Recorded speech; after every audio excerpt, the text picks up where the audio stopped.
अंतरिक्ष ने जो उनको बहुत कुछ दिया है, लेकिन अगर किसी सामान्य मानव से अंतरिक्ष ने जो हजारों बिलियन डॉलर दुनिया भर में खर्च किए जा रहे हैं अंतरिक्ष के ऊपर, और अगर किसी सामान्य आदमी से हम ये पूछें कि ये कहाँ से नया संकट है, तो शायद वो इस बात से एग्री न करे। लेकिन हकीकत इससे बिल्कुल विपरीत है। अंतरिक्ष ने मानव को बहुत कुछ दिया है और शायद मानव उसको याद नहीं कर सकता। चंद्रमा की सतह पर मनुष्य ने एक मानव को उतार करके केवल अपना सपना नहीं पूरा किया, बल्कि उससे की गई तकनीकी ने मनुष्य को अनेक प्रकार से लाभान्वित किया है। तो मेरी चर्चा का विषय यही है कि अंतरिक्ष ने मनुष्य को क्या दिया है। तो पहले हम बात कर रहे हैं कि आज विश्व का अधिकांश संचार उपग्रहों पर आधारित है। हम सभी लोग जानते हैं कि 3 उपग्रह भू-स्थिर कक्षा में रहकर सारी दुनिया में संचार व्यवस्था स्थापित कर सकते हैं। ये हमारा भारत का उपग्रह ISRO 4 पीढ़ी का। जो अंतरिक्ष ने मानव के लिए जो दूसरा सबसे महान कार्य किया है वो है सुदूर संवेदन, जिसे हम अंग्रेजी में रिमोट सेंसिंग कहते हैं। सुदूर संवेदन उपग्रहों के द्वारा हमने पृथ्वी के गर्भ के अंदर छिपे हुए खनिज पदार्थों, जल, पेट्रोलियम चीजें पता की है, और हमने इन सुदूर संवेदन उपग्रहों का उपयोग कृषि क्षेत्र में, वन्य क्षेत्र में मछलियों को समझ में पता करने के लिए किया है। यहाँ पर भारत का सुदूर संवेदन उपग्रह ओशन सेक्टर, हमारा भारत का प्रथम उपग्रह आर्यभट्ट था, और आर्यभट्ट एक वैज्ञानिक उपग्रह था। ये आप लोगों ने बहुत कम सुना होगा। ये उपग्रहों के द्वारा इस सेवा का नाम है खोज एवं बचाव सेवा, जिसे अंग्रेजी में सर्च एंड रेस्क्यू सर्विस कहते हैं। सर्च एंड रेस्क्यू सर्विस एक अंतर्राष्ट्रीय सेवा है जो कि उपग्रहों को निम्न कक्षा में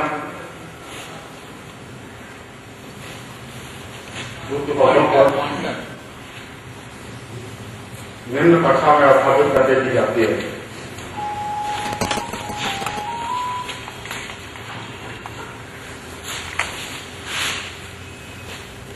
ये जो है उपग्रह निम्न कक्षा में, और कुछ उपग्रह जो है भू-स्थिर कक्षा में स्थापित किए जाते हैं।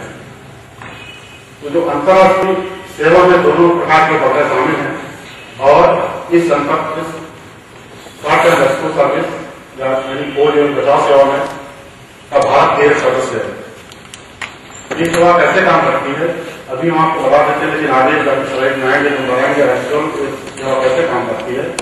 जो आपकी जानकारी के लिए है कि आज दुनिया में, पूरे ग्लोब में कहीं पर भी कोई वायुयान की दुर्घटना या जलयान की दुर्घटना होती है तो इस सेवा के द्वारा इतना अरेंजमेंट कर दिया गया है कि कुछ समय के अंदर, कुछ घंटों के अंदर समस्त देश को ये सूचना मिल जाती है कि वहां पर इस बिंदु पर कोई दुर्घटना हुई है।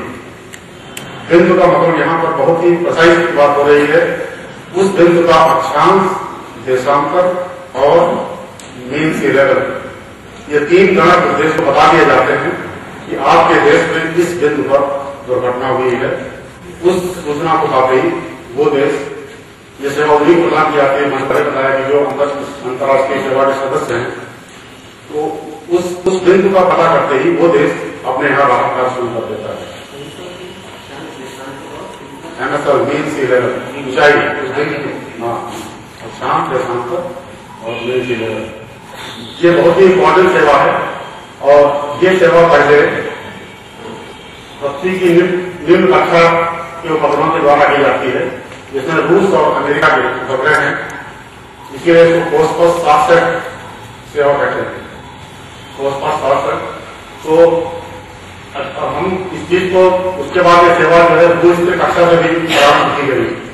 और हमें इस बात का ये बात आपको सूचित करते हुए इस बात का गर्व है कि हमारा देश विश्व का बड़ा देश है जिसने की ये सेवा भू-स्थिर कक्षा से प्रारंभ हुई। बाद में अन्य देशों को पहले भी भू-स्थिर कक्षा में स्थापित किए गए वो जन प्रकार सेवा के लिए, और इस प्रकार ये सेवा दोनों प्रकार के उपग्रहों के द्वारा संपन्न की जाती है।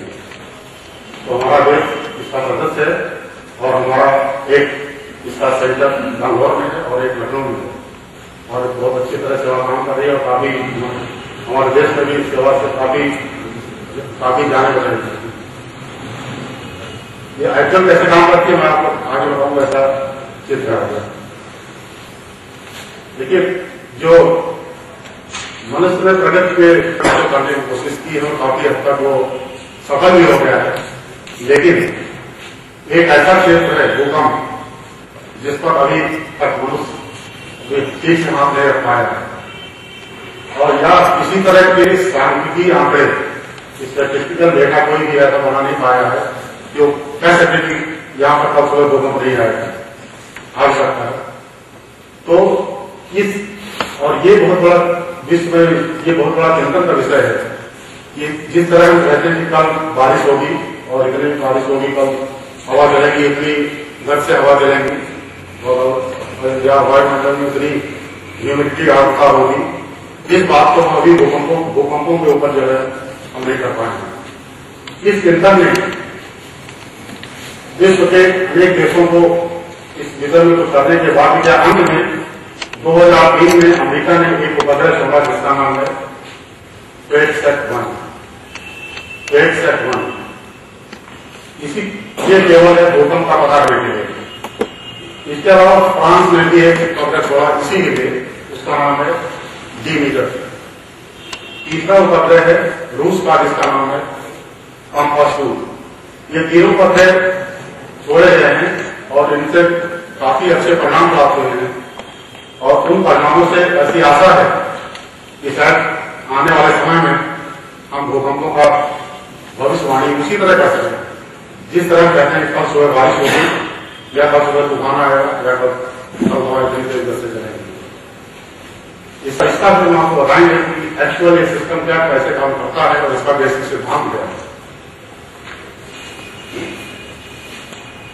हाँ, मैं आपको बता दूं, आप अंतरिक्ष की बात हम कर रहे हैं के रूप में, तो हमें बता कि अंतरिक्ष ने जो है मेडिकल क्षेत्र में सबसे ज्यादा मनुष्य को सहायता पहुंचाई है।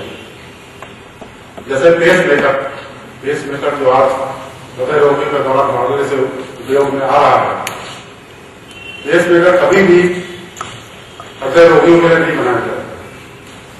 ये बनाया गया था इस पर्पज के लिए कि जो अंतरिक्ष में हमने उपग्रह या प्रोब भेजी है उनके स्वास्थ्य मॉनिटरिंग के लिए ही पेस मेकर बनाया गया था, और आज वो हृदय रोगियों की एक बहुत बड़ी रिक्वायरमेंट बन गई।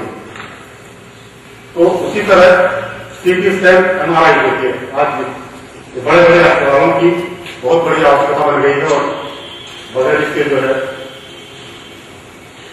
बहुत मुश्किलें खड़ी कर सकती है। तो सीटी स्कैन और MRI ये कभी भी मेडिकल क्षेत्र में नहीं बनाए गए थे। ये बनाए गए थे अपोलो परियोजना के दौरान चंद्रमा की सतह के डिटेल फोटोग्राफ लेने के लिए।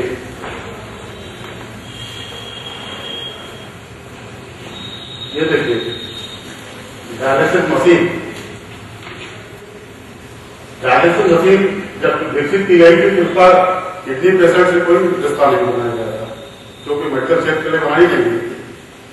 डायलिसिस मशीन इसलिए बनाई गई थी जिससे कि अपोलो परियोजना के दौरान अंतरिक्ष में, ध्यान दीजिए, अंतरिक्ष में सबसे महंगी चीज होती है पानी, जिसकी आप चर्चा होगी। सबसे महंगी चीज, किसी बिल्डिंग से भी ज्यादा महंगी चीज वहां पर पानी होगा। तो उसको इसलिए जिससे कि यूज किए हुए अंतरिक्ष यात्रियों के द्वारा यूज किए हुए पानी को फिर से उपयोग में लाने के लिए उसका पहले टॉक्सिक वेस्ट निकाल दिए जाए, जिसके द्वारा फिर उसको रिसाइकिल करके जिससे पुनः पीने योग्य बनाया जा सके। इसलिए डायलिसिस मशीन इस्तेमाल की गई कि आप गुर्दे के पेशेंट की बहुत बड़े बात।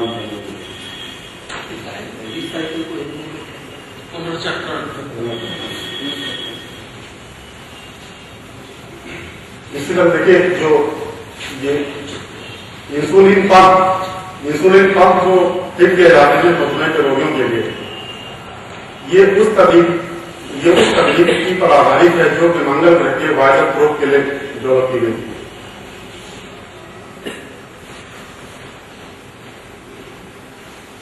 ये देखिए बहुत बड़ी चीज है और आप लोगों ने सुना है। स्पेस शटल को अगर ये प्रश्न किया जाए कि दुनिया की सबसे जटिल मशीन कौन सी है, उत्तर है स्पेस शटल दुनिया की सबसे जटिल मशीन है। इस पृथ्वी ग्रह पर बनी हुई सबसे जटिल मशीन स्पेस शटल है। आप लोगों ने चित्र देखा होगा जिसमें कि दो रॉकेट होते हैं, बीच में वो प्लेन होता है, उसके पेट के साथ एक बहुत बड़ा टैंक होता है। तो जो दो रॉकेट होते हैं स्पेस शटल को 28 दिन तक ले जाते हैं, फिर वो दोनों गिर जाते हैं समुद्र में, फिर उनको इकट्ठा कर लिया जाता है और अगले मिशन के लिए उनका इस्तेमाल किया जाता है। उसके बाद 28 मील से 230 मील तक की दूरी स्पेस शटल अपने 3 क्रायोजेनिक इंजन के द्वारा करती है। उन क्रायोजेनिक इंजन में द्रव हाइड्रोजन और द्रव ऑक्सीजन का इस्तेमाल होता है और जो टैंक होता है उस टैंक में ही ये क्रायोजेनिक ईंधन भरा जाता है जिसकी मात्रा है 5,35,000 गैलन। 5,35,000 गैलन 5,35,000 गैलन द्रव हाइड्रोजन और द्रव ऑक्सीजन 6.5 मिनट के अंदर उन तीनों इंजनों को पंप कर दी जाती है, अर्थात लगभग 1200 गैलन पर सेकेंड। आप ध्यान दीजिए, 12 सप्लाई रेट ऑफ 1200 गैलन पर सेकेंड वो पंप करता है। वो टर्बो पंप इस ग्रह पर निर्मित सबसे पावरफुल पंप माना जाता है। उसी टर्बो पंप की तकनीक पर बनाया गया है ये पंप, हृदय पंप इसको बोलते हैं। उस टेक्नोलॉजी का हृदय पंप बनाया गया है। इसका देखिए साइज क्या है, 2 इंच लंबा, 1 इंच व्यास, 4 अंश वेट, उससे थोड़ा कम होता है। ये पंप देखिए निर्माता कौन है, ये डॉक्टर विवेकी है विस्कॉन्सिन विश्वविद्यालय का। ये जो है नासा के इंजीनियर है, जॉनसन स्पेस सेंटर का इंजीनियर। इन दोनों के कंबाइंड इफेक्ट से ये पंप बना। दुर्भाग्यवश ये व्यक्ति उनका मरीज भी था जो कि ये रोगी थे और पंप बन चुका है, आज ये दुनिया में नहीं है, लेकिन उन्होंने मानवता के लिए बहुत बड़ा काम किया है।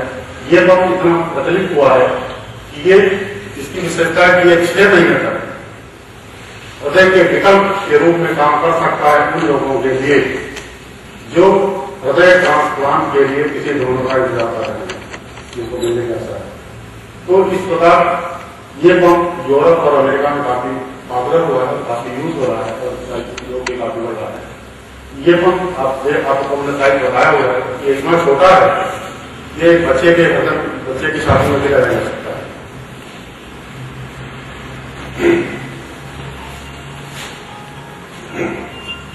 ये देखिए ये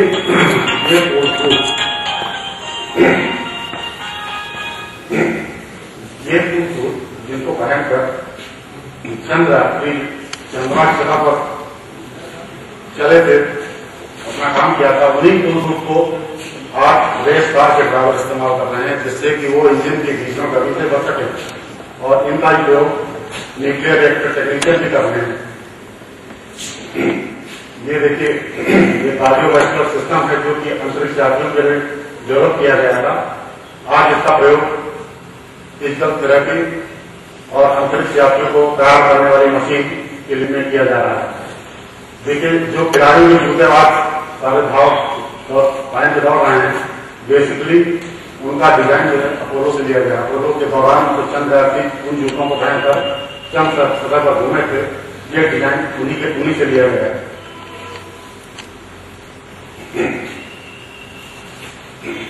दुनिया के बड़े बड़े शहर, मोस्टली शहरों में जो जो वाटर प्योरिफिकेशन जल शुद्धिकरण तकनीक जो इस्तेमाल हो रही है ये वो तकनीक है जिसका इस्तेमाल अंतरिक्ष यानों में अपोलो परियोजना के दौरान या स्पेस में या अंतर्राष्ट्रीय अंतरिक्ष स्टेशन पर काम किया जा रहा है, उससे लिया गया है। एक रेस्क्यू टूल, स्पेस के साथ रेस्क्यू टूल हम जाते हैं जिससे कि अंतरिक्ष यात्री किसी सिचुएशन में फंस जाए तो वो इन टूल से जो है उसको काट के निकाल सके। आज इन टूलों का इस्तेमाल पृथ्वी पर एक्सीडेंट विक्टिम्स को बाहर निकालने के लिए किया जा रहा है। इसके अलावा जो कार्डलेस टूल आप काफी प्रचलित हो गए हैं, तो कार्डलेस टूल जो है वो अंतरिक्ष युग की ही देन है।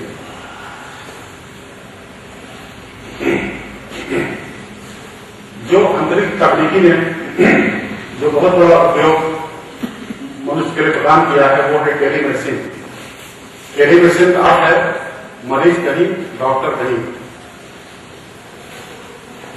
टेलीमेडिसिन सेवा आज काफी फेमस हो गई है और टेलीमेडिसिन सेवा से आप डॉक्टर से किसी में कंसल्ट कर सकते हैं, उसके लिए 10 से 5.5 वाला चक्कर कोई नहीं है, आप किसी टाइम भी कंसल्ट कर सकते हैं।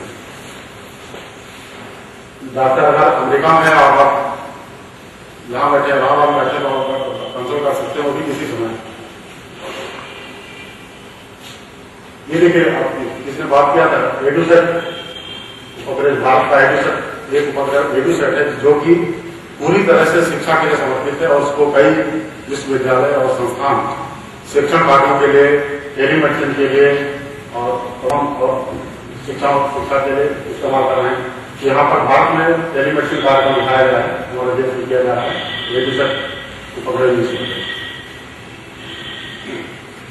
वही चीज है, एडुसेट कार्यक्रम के द्वारा शिक्षा पर कुछ पढ़ाने कंप्यूटर प्रशिक्षण दिया जा रहा है, इस तरह की चीजें।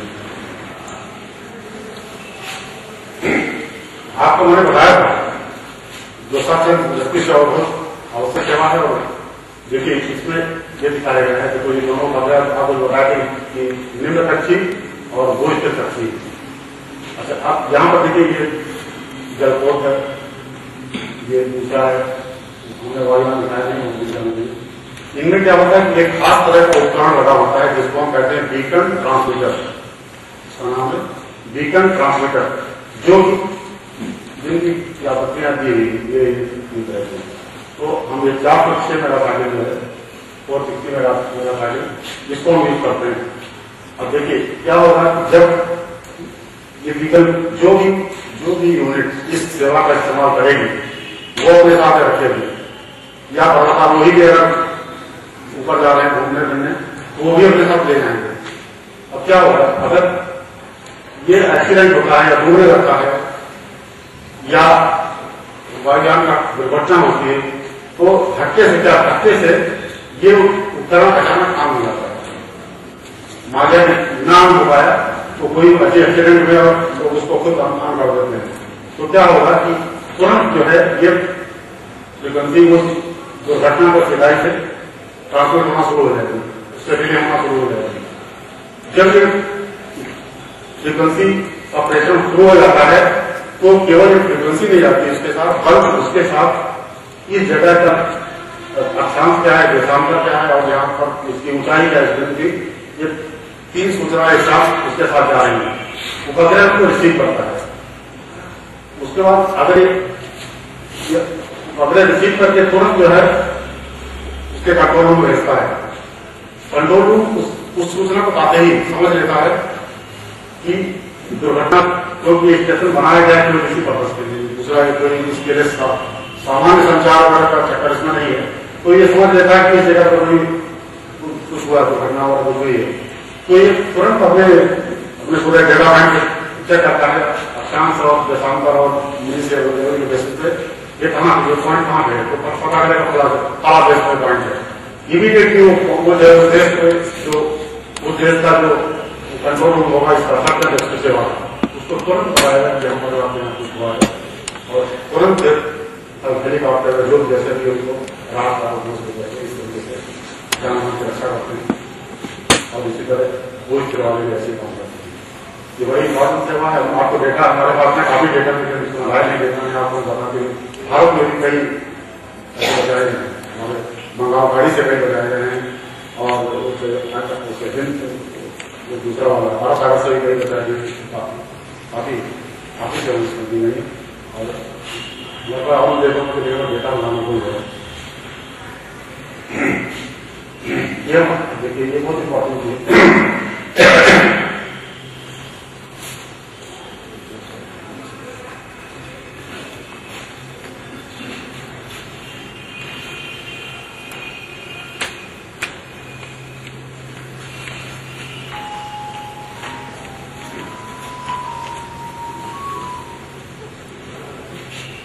अब आप इसको देखिए, ये बहुत इंपॉर्टेंट जिसका कि आधार ही आपको जानना आवश्यक है। क्या होता है कि ये भूकंप को हम कैसे उसका डिटेक्शन करेंगे, उसका देखिए आधार क्या है, ये हमारी पृथ्वी है और इलेक्ट्रॉनिक्स टेक्नोलॉजी के आधार पर ये माना जाता है कि हमारी पृथ्वी प्लेटों से बनी है, तो चट्टानों से बनी है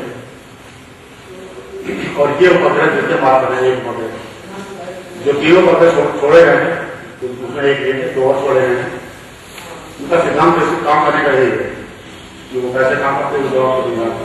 तो ये प्लेटें हैं कि क्या होता है कि भूकंप आने के पहले प्लेटें रखती हैं आपस में। प्लेटों के रखने से क्या होता है कि इंफ्रारेड विकिरण निकलता है, ये दिखाया जाए इंफ्रारेड विकिरण निकल रहा है। अच्छा ये देखिए, ये पृथ्वी की मैग्नेटिक फील्ड जब गोला बिल्कुल गोल दिखाई पड़ रही है पहले, वो पृथ्वी की सामान्य मैग्नेटिक फील्ड है, चुंबकीय फील्ड सामान्य, जो सामान्यतः होनी चाहिए। अच्छा अब जो इंफ्रारेड विकिरण निकला भूकंप आने के पहले दबाने की वजह से, तो क्या करेंगे, ये विकिरण जो है ये पृथ्वी की चुंबकीय फील्ड को जो है बदल देता है, थोड़ा उसमें परिवर्तन आता है, बहुत माइन्यूट सूक्ष्म परिवर्तन होता है। तो देखिए ये कर्व जो पूरा स्पून कट न होकर थोड़ा थोड़ा उसमें जैसे अंग्रेजी में अंडोलेशन कहते हैं उस तरह की चीज, हाँ इस तरह से, तो ये आ जाता है। अच्छा ध्यान दीजिए कि ये आपको पता है पृथ्वी की जो चुंबकीय फील्ड की इकाई होती है टेस्ला, और जो ये परिवर्तन होता है ये काफी बहुत ही निम्न स्तर होता है, 10⁻⁹ टेस्ला, उस तरह की चीज होती है। तो ये परिवर्तन जो है इसको जो है ये मैग्नेटोमीटर जो लगाया गया है उपग्रह में बहुत ही सूक्ष्म ग्राही होता है, बहुत सेंसिटिव उपग्रह जो मैग्नेटोमीटर होता है, ये इसको तुरंत मेजर करता है। ये मेजर करके पता लगा देता है कि इस क्षेत्र में कुछ भूकंप का चक्कर है। अच्छा अब प्रॉब्लम नहीं, ये क्षेत्र क्या है, तो क्या होता है कि हम इसके लिए जीपीएस तंत्र का इस्तेमाल करते हैं। जीपीएस तो हमें बताएगा कि हम एग्जैक्टली हम किस क्षेत्र की बात कर रहे हैं, तो हमें पता चलेगा कि इस क्षेत्र की बात कर रहे हैं या उस क्षेत्र की बात कर रहे हैं। तो उसके बाद आधार में पता चलेगा कि ये भूकंप किस क्षेत्र में, ये चूंकि सिग्नल इस क्षेत्र से आ रहा है तो इसका मतलब हुआ कि भूकंप किस क्षेत्र में आएगा। दूसरी चीज तो एक तो हम लगा दें जीपीएस सिस्टम, दूसरा लगाते हैं एक होता है रडार, लेकिन ये सामान्य रडार नहीं, उसका नाम है सिंथेटिक अपर्चर रडार, SAR। थोड़ा तकनीकी है लेकिन आपकी सूचना के लिए सिंथेटिक अपर्चर रडार इतना सेंसिटिव उपकरण होता है कि वो किसी भी बिंदु पर होने वाले 1 मिलीमीटर प्रति वर्ष के हिसाब से परिवर्तन की माप कर सकता है। 1 मिलीमीटर प्रति वर्ष होने वाले डिस्प्लेसमेंट की माप कर सकता है। तो तीन चीजों के मिलने से भूकंप के डिटेक्शन प्रक्रिया कंप्लीट हो जाती है। तो 3 उपग्रह इस तरह के लगाए गए हैं, तो छोड़े गए हैं और उससे काफी अच्छे परिणाम मिले हैं और उन परिणामों से मनुष्य को काफी आशा है एक दिन ये संभव होगा।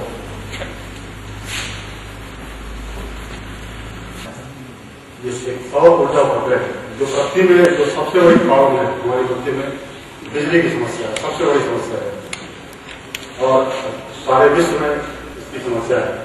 तो 1970 में इसकी एक संकल्पना की गई थी, पीटर ग्लेसर यूएस के, उन्होंने संकल्पना की थी। क्या की संकल्पना कि अगर आप अंतरिक्ष में 36,000 किलोमीटर की दूरी पर, जहां पर सूरज हर समय उपलब्ध होगा, उसी तो 36,000 किलोमीटर एक ऐसी दूरी है जहां पर रखी हुई चीज कोई वो संभाली हो जाती है।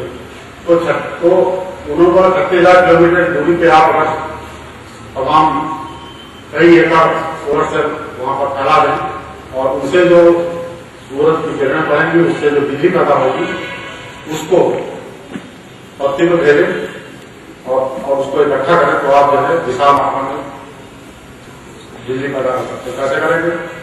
तो वही उसी संकल्पना का नाम है सौर ऊर्जा उपग्रह।